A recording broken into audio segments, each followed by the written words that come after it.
আসসালামু আলাইকুম। একে টিভি 16-এর সম্মানিত সমর্থক এই মাসে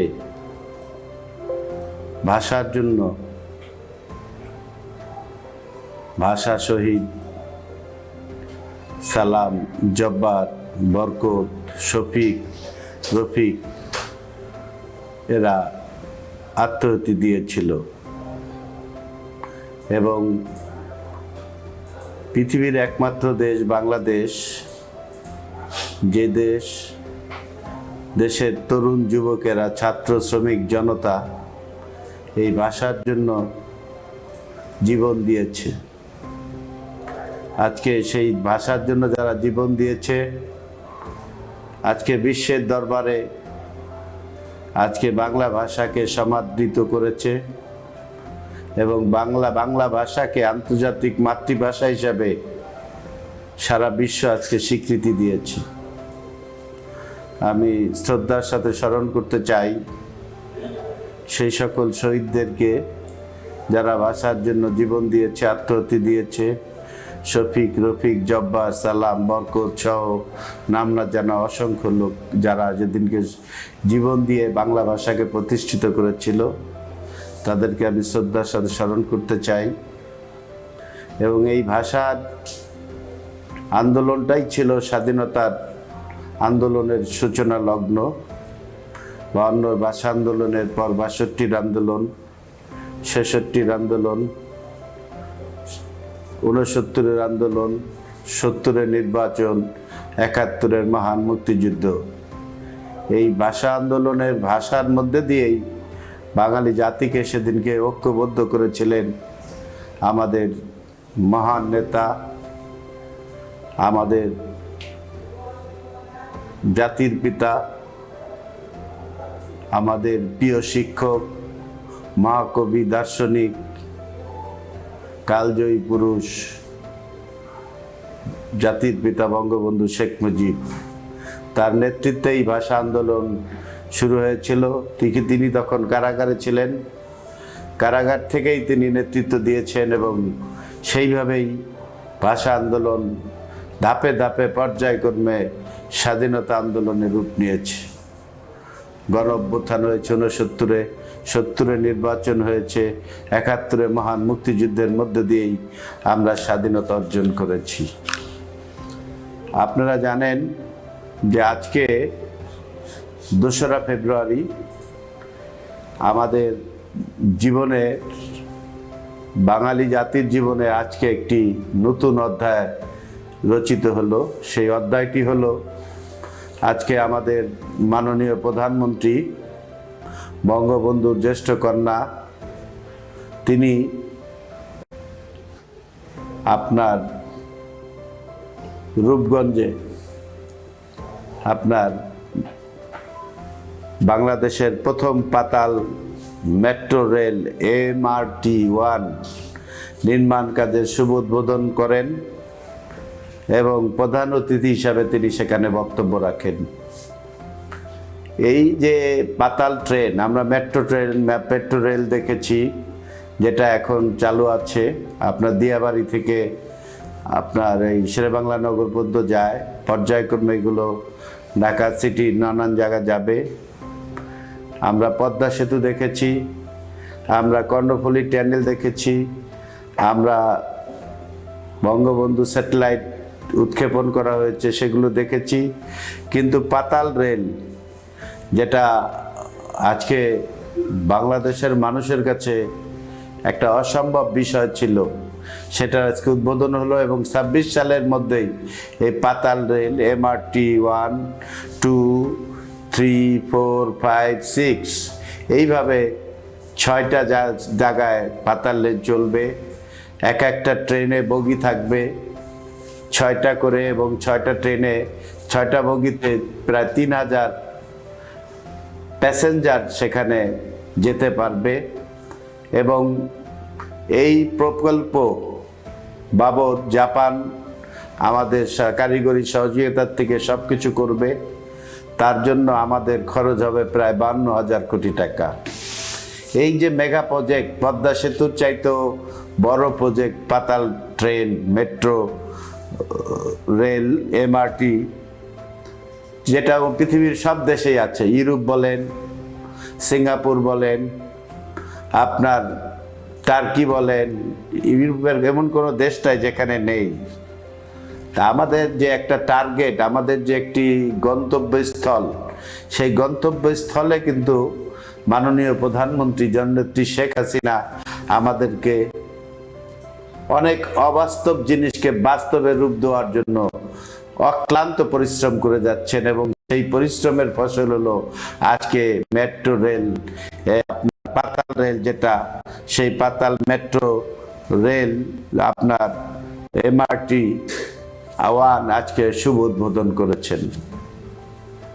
আজকে জাতি, যেখানে আমাদের এই জাতিকে বলা হতো দারিদ্র্যপীড়িত একটি বাংলাদেশ, ক্ষুধাপীড়িত একটি বাংলাদেশ, আমেরিকার হেনরি কিসিঞ্জার তিনি বলেছেন বাংলাদেশ বটমলেস বাস্কেট, সেখান থেকে আজকে বাংলাদেশ কোথায় অতিক্রম করতে যাচ্ছে।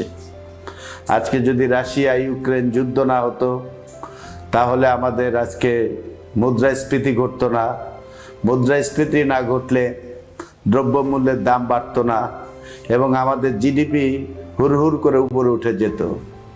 করোনাকালীন সময় আমাদের এত কিছুর পরও রাষ্ট্র, সরকার এবং জননেত্রী শেখ হাসিনা সাবসিডি দিয়ে প্রায় 1,25,000 কোটি টাকা সাবসিডি দিয়ে মানুষের পাশে দাঁড়িয়েছিলেন আমাদের প্রিয় নেত্রী জননেত্রী শেখ হাসিনা। সেই কারণে আমরা আজকে মনে করি যে পাতাল রেলের উদ্বোধনের মধ্যে দিয়ে আমরা 41 সালের যে ভিশন, যে আমরা একটা উন্নত রাষ্ট্রের দিকে ধাবিত হচ্ছি এবং যাচ্ছি, সেটারই শুভ সূচনা। এবং 26 সালের মধ্যেই এটার পরিকল্পনার প্রথম আপনার MRT-1 যাত্রা শুরু হবে, এবং এটা আপনার জাপানি কারিগরির সহায়তায় এটা যৌথভাবে আপনার কাজ সম্পন্ন হবে। আজকে আমি বলবো 2024 সালে নির্বাচন আসবে। এই নির্বাচনকে সামনে রেখে অনেক রকমের ধূম্রজাল সৃষ্টি করার চেষ্টা করবে আজকে বিএনপি, জামাত এবং অন্যান্য যারা আছে, উগ্র বাম দল এবং উগ্র ডান দল, তারা আজকে নানানভাবে বাঙালি জাতিকে, বাংলাদেশের মানুষকে বিভ্রান্ত করার চেষ্টা করবে। আজকে তাদের নির্বাচনে ক্ষমতায় আসার সেই সুযোগ তাদের নেই। তাদের যে মূল নেতা খালেদা জিয়া, তিনিও আজকে আসামি, কারো কাঠগড়ায় দাঁড়িয়ে সাজাপ্রাপ্ত আসামি, এবং তারেক জিয়া তিনিও একজন সাজাপ্রাপ্ত আসামি। আমি শুধু বলবো যে এই যে দেশের যে উন্নতি হচ্ছে, আজকে ধারাবাহিকভাবে যদি রাষ্ট্রীয় ক্ষমতায় জননেত্রী শেখ হাসিনা থাকে এবং তিনি যেভাবে দেশটাকে সামনের দিকে এগিয়ে নিয়ে যাচ্ছেন এবং বিশ্বের রোল মডেল হিসাবে সারা বিশ্বের কাছে তিনি আজকে সমাদৃত এবং পরিচিত পাচ্ছেন, তাতে আমার বিশ্বাস যে আমাদেরকে 41 সাল লাগাত আমাদের যেতে হবে না। আমরা তার আগেই ইনশাল্লাহ আমরা একটি উন্নত রাষ্ট্রে আমরা উপনীত হব, বঙ্গবন্ধুর স্বপ্নের সোনার বাংলা আমরা প্রতিষ্ঠিত করতে পারব। আমি আরও বলতে চাই যে বাংলাদেশে আজকে আমাদের প্রাণপ্রিয় নেত্রী জননেত্রী শেখ হাসিনা বলেছেন খাদ্যর ব্যাপারে সরকার সব ধরনের সাবসিডি দিবে, কারণ যাতে বাংলাদেশের কোনো মানুষ না খেয়ে মারা না যায়। সেই জায়গাটা সরকার, এবার আমাদের বাম্পার ফলন হয়েছে, বাম্পার ফলনের মধ্য দিয়ে আমরা খাদ্যে যাতে পরনির্ভরশীল না হই, অন্য দেশের প্রতি আমাদের যাতে কোনো রকমের নির্ভরশীলতা না থাকে, সেই ব্যাপারে কিন্তু এবার আমাদের বাম্পার ফলন হয়েছে এবং আমরা খাদ্যে স্বয়ংসম্পূর্ণ। আজকে বাংলাদেশ অনেক কিছুতেই স্বয়ংসম্পূর্ণ।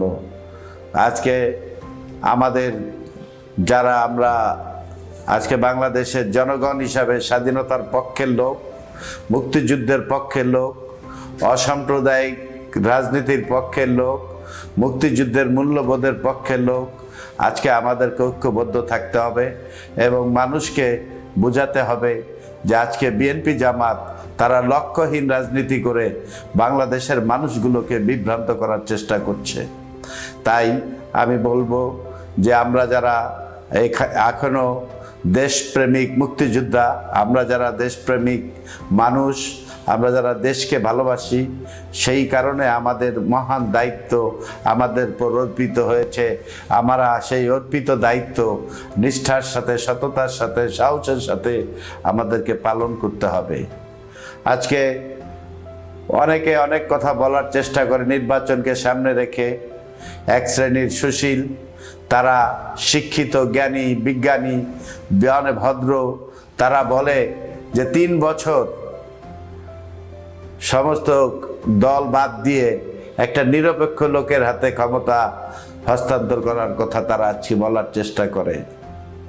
আমি মনে করি তাদের এই বলার মধ্যে একটা ষড়যন্ত্র আছে এবং এই ষড়যন্ত্র রাষ্ট্রীয় কাঠামোকে আবার ধ্বংস করে দেওয়ার ষড়যন্ত্র।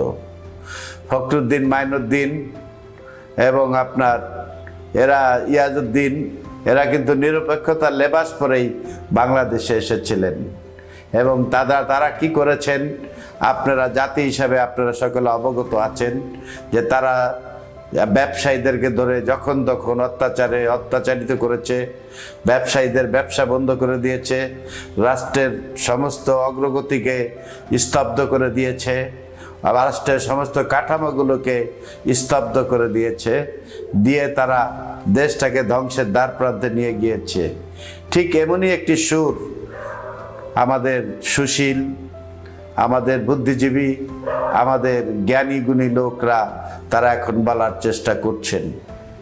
আমি মনে করি যে এটার মধ্যে একটা ষড়যন্ত্র আছে, চক্রান্ত আছে।